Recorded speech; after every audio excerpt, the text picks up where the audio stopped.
حویلی سے باہر جا رہا تھا۔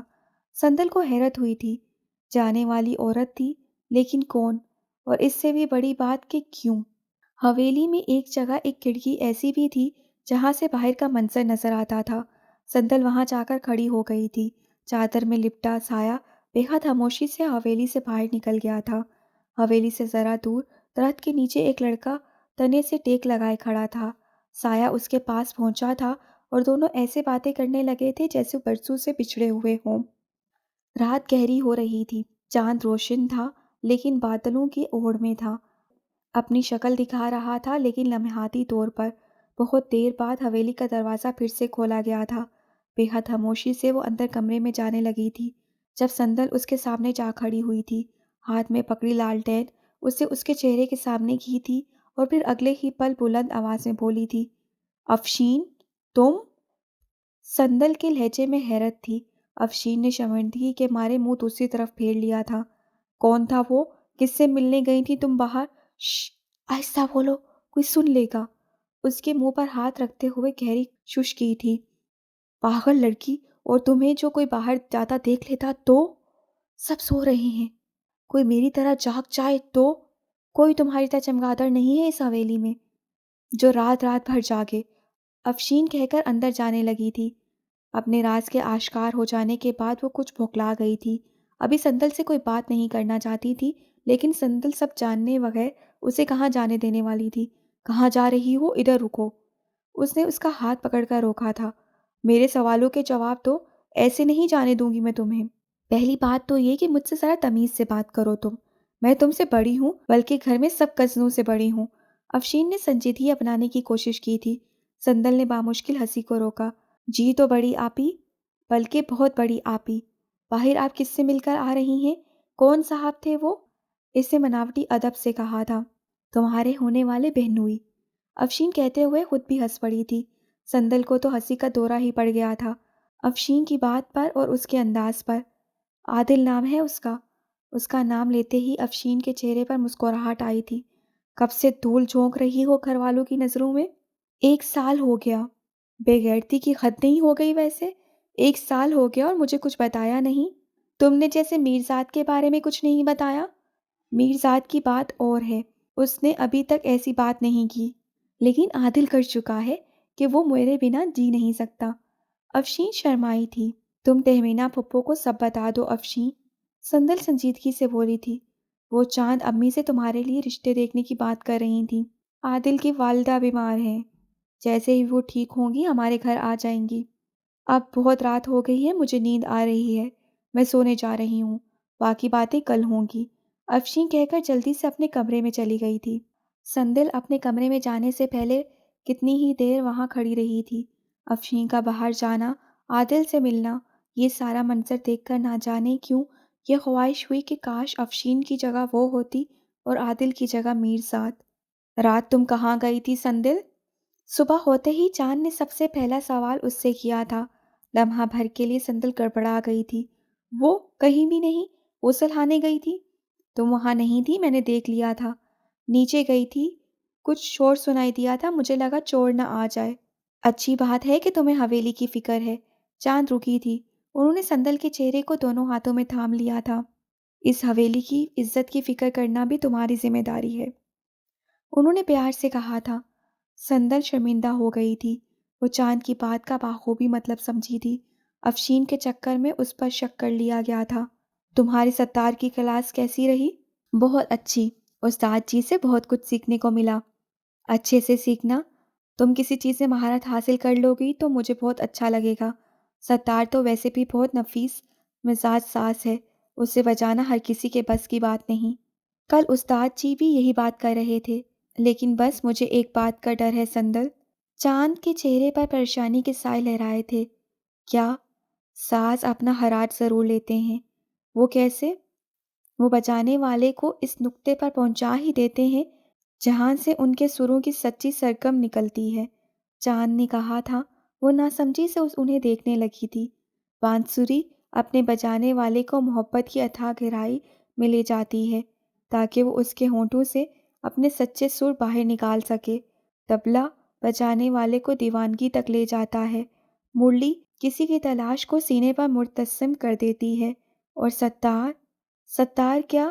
ستار کا ہراج اداسی ہے، چاند بیگم نے کہا تھا۔ یہ کسی غم کو، کسی جدائی کو، کسی روگ کو بالآخر جنم دے ہی دیتا ہے، لیکن میں دعا کروں گی کہ ستار یہ ہراج تم سے کبھی نہ لے۔ انہوں نے مسکراہٹ کے ساتھ کہا تھا، تم جب بھی ستار بچاؤ، مسکراتے ہوئے بچاؤ۔ ایسا ہی ہوگا، سندل نے بھی مسکراتے ہوئے کہا تھا۔ اب جلدی سے تیار ہو جاؤ، بستامی کی مہمان آنے والی ہوں گی، ہمیں ان کا اچھے سے خیر مقدم کرنا ہے، اچھے سے تیار ہو جاؤ تم۔ جی اچھا۔ روشن بیگم نے سردی کے باوجود شیفون کی باریک ساڑی پہنی ہوئی تھی، جس کا رنگ تو نفیس تھا، لیکن اس پر کام کی چمک نے اسے کافی شوخ بنا دیا تھا۔ سردی سے بچنے کے لیے اس نے اپنے کندھوں پر کشمیری شال ڈال رکھی تھی۔ اس سے بیک وقت دو کام ہو رہے تھے، ایک تو سردی سے بچا جا رہا تھا، دوسرا ساڑی کے مختصر بلاؤز سے جھانکتے اس کی جسم کی سرپوشی ہو رہی تھی۔ دونوں ہاتھوں پر مہندی لگائے، کلائیوں میں بھر بھر کر سونے کی چوڑیاں ڈالے ہوئے اور بالوں میں موتی کے گجرے ٹکائے، روشن بیگم پورے کمرے کو روشن کیے بیٹھی تھی۔ بال بہت سلیقے سے اٹھا کر سر پر کچھ گنبد سا بنا گیا تھا۔ میک اپ اتنی نفاست سے کیا گیا تھا کہ عمر کو ظاہر کرتی جھریاں تو چھپ ہی گئی تھیں۔ کچھ روشن بیگم اس قدر دل سے مسکرانے کی عادی تھی کہ اس پر ڈھلتی عمر کا احساس نہیں ہوتا تھا۔ لڑکیوں کا دل چاہ رہا تھا کہ روشن بیگم سے میک اپ کی ٹپس لے لیں۔ کیا باروب خاتون تھی، ساڑی پہننا تو جیسے پورے ہندوستان میں اسے ہی آتا تھا۔ وہ سارے کمرے کو خاموشی سے دیکھ رہی تھی، کمرے کی سجاوٹ، اس کی بناوٹ کو۔ میزبان بنے ساری حویلی کے مکینوں میں سے کسی کو کچھ سمجھ نہیں آ رہا تھا کہ وہ اس سے کیا بات کرے، خاص کر چاند امی کو۔ وہ نہیں سمجھ پا رہی تھی کہ وہ روشن بیگم سے کس طرح بات کرے، نہ تو وہ شوہر والی تھی اور نہ ہی بچوں والی۔ اس سے پھر کس طرح کی بات کی جا سکتی تھی؟ اسے تو بستامی کا روشن بیگم کو گھر پر بلانا ہی سخت برا لگا تھا، لیکن پھر بستامی کا گھر بس جانے کے خیال سے وہ چپ ہو گئی تھی، اور اس نے وہ کڑوا خون بھر لیا تھا۔ سندل روشن بیگم کے لیے سرخ شربت لے کر آئی تھی۔ اس نے گلاس روشن بیگم کے سامنے کیا تھا۔ روشن بیگم نے اسے دیکھا تھا۔ چاند کی بیٹی ہو نا؟ جی، میں چاند امی کی بیٹی ہوں۔ تمہاری شکل اپنی ماں پر گئی ہے، میں دیکھتے ہی پہچان گئی تھی، روشن بیگم نے سرخ شربت کا خون بھرتے ہوئے کہا تھا۔ ایسے کرتے ہوئے اس کے ہاتھ کے سارے زیور جھنجھنائے تھے۔ سندل آگے سے مسکراتی تھی۔ روشن بیگم یکٹک اسے دیکھتی جا رہی تھی۔ اس نے سادہ کھدر کا سیاہ رنگ کا لباس پہنا ہوا تھا، جس کے بازو اور گلے پر چاند نے سفید کروشے کی بیل بنائی تھی۔ گھر کی ساری لڑکیاں ہی ماشاءاللہ سے بہت پیاری ہیں۔ مجھے بہت اشتیاق تھا تم سب سے ملنے کا۔ ہمیں بھی اشتیاق تھا آپ کے ساتھ ساتھ ایمن اور کومل مامی سے ملنے کا، لڑکیاں کہہ کر ہنسی تھیں۔ تہمینہ نے سب کو گھورا تھا۔ روشن بیگم بات سمجھتے ہوئے مسکرائی تھی۔ وہ تو چلتے مرد کی جیب میں پڑے نوٹ گن لینے کی عادی تھی، لڑکیوں کی باریک آوازیں بھلا کیسے نہ سنتی۔ ٹھیک ہے، اگلی بار آئی تو انہیں ساتھ لیتی آؤں گی۔ ہم انہیں لینے جائیں گے بینڈ باجے کے ساتھ۔ لڑکیاں پھر سے ہنسی تھیں۔ تہمینہ پھپھو نے پھر سے انہیں گھورا تھا۔ مجھے آپ کی حویلی دیکھنی ہے۔ جی جی کیوں نہیں، سندل بیگم تم بستامی کو بلا کر لاؤ، وہ اپنی مہمان کی رہنمائی کرتے ہوئے حویلی دکھائے۔ نہیں، بستامی کو بلانے کی ضرورت نہیں ہے، روشن بیگم نے سندل کو روکا تھا۔ مجھے آپ سب کے ساتھ حویلی کو دیکھنا ہے، خاص کر گھر کی لڑکیوں کے ساتھ۔ روشن بیگم جیسی بھی تھی، وہ جہاں سے بھی آئی تھی، لڑکیوں نے ایک بات نوٹ کی کہ اس کی شخصیت کا سحر بہت تھا۔ اس کے لہجے میں ایسا پیار ٹپکتا تھا کہ کوئی بھی اسے اس کی بات پر انکار نہیں کر سکتا تھا۔ چلیں، ہم آپ کو حویلی دکھاتے ہیں۔ سندل سمیت ساتوں لڑکیاں اٹھ کھڑی ہوئی تھیں اور روشن بیگم کو لے کر کمرے سے باہر نکل گئی تھیں۔ ایک تو ہماری لڑکیوں کی زبان بہت چلتی ہے، سب کے جانے کے بعد زہرا پھپھو نے تبصرہ کیا تھا۔ بات اصل میں یہ ہے کہ ہم چھوٹے کو بہت ہی چھوٹا سمجھ لیتے ہیں۔ لڑکیاں اتنی نہ سمجھ نہیں جتنا ہم نے انہیں سمجھ لیا ہے، وہ بھی سب جانتی ہیں۔ بستان، روحبان، کومل اور ایمن کا قصہ، چاند نے کہا تھا۔ بہتر ہے اب یہ شادیاں ہو جائیں، بدنامی کے تعلق سے تو شادی بہرحال بہت بہتر ہے۔ تم موقع دیکھ کر روشن بیگم سے بات کر لینا چاند، تہمینہ پھپھو نے لجایا امیز لہجے میں کہا تھا۔ ان دونوں کا گھر بس جائے تو بہت اچھا ہوگا۔ اب بات کرنے کو کیا رہ گیا ہے پھپھو، سب ہو تو رہا ہے۔ روشن بیگم اسی لیے تو حویلی دیکھنے آئی ہیں کہ ان کی لڑکیاں یہاں خوش رہیں گی یا نہیں۔ اپنی تسلی کرنے آئی ہیں وہ، اب خود ہی بات کر لیں گی وہ مجھ سے یا بسطام سے۔ چاند نے بے دلی سے کہا تھا۔ ان میں سے کوئی بھی نہیں جانتا تھا کہ روشن بیگم حویلی میں کس نیت سے آئی ہے۔ کیسی لگی میری حویلی؟ بسطامی نے کمرے میں داخل ہوتے پوچھا تھا۔ روشن بیگم ٹہلتے ٹہلتے رکی تھی۔ شاندار۔ تو پھر بتائیے، کیا اسے سرائے میں بدلا جا سکتا ہے؟ میں کچھ اور سوچ رہی ہوں بسطامی۔ ساڑی کا پلو ہاتھ میں پکڑے اسے لہراتے ہوئے انہوں نے کہا تھا۔ کیا؟ مجھے یقین نہیں ہو رہا کہ تمہارے ساتھ یہ معجزہ دوسری بار ہو رہا ہے۔ کسی کو زندگی میں ہیرے بس ایک بار ہی ملتے ہیں۔ تمہیں دوسری بار بھی مل چکے ہیں۔ دوسری بار کب؟ جنہیں تم میرے گھر لائے تھے بیچنے کے لیے۔ تو پھر پہلی بار کب؟ روشن بیگم مسکرائی تھی۔ یہی وہ بات تھی جسے بتانے کے لیے وہ بے چین تھی۔ آنکھیں کھولو بسطامی، تمہارے گھر میں 6 ہیرے پہلے سے موجود ہیں اور ایک کوہ نور۔ وہ تمہیں مالا مال کر سکتے ہیں، راتوں رات امیر کر سکتے ہیں، تمہاری ساری پریشانیاں ختم کر سکتے ہیں۔ میں سمجھا نہیں، کن ہیروں کی بات کر رہی ہیں آپ؟ کون سا کوہ نور؟ تمہاری تینوں پھوپھیوں کی 6 لڑکیاں، 6 ہیرے، اور کوہ نور تمہاری بہن چاند کی بیٹی سندل۔ روشن بیگم نے آنکھیں گھماتے ہوئے کائنات کا بڑا راز آشکار کیا تھا۔ باقی آئندہ ماہ انشاءاللہ۔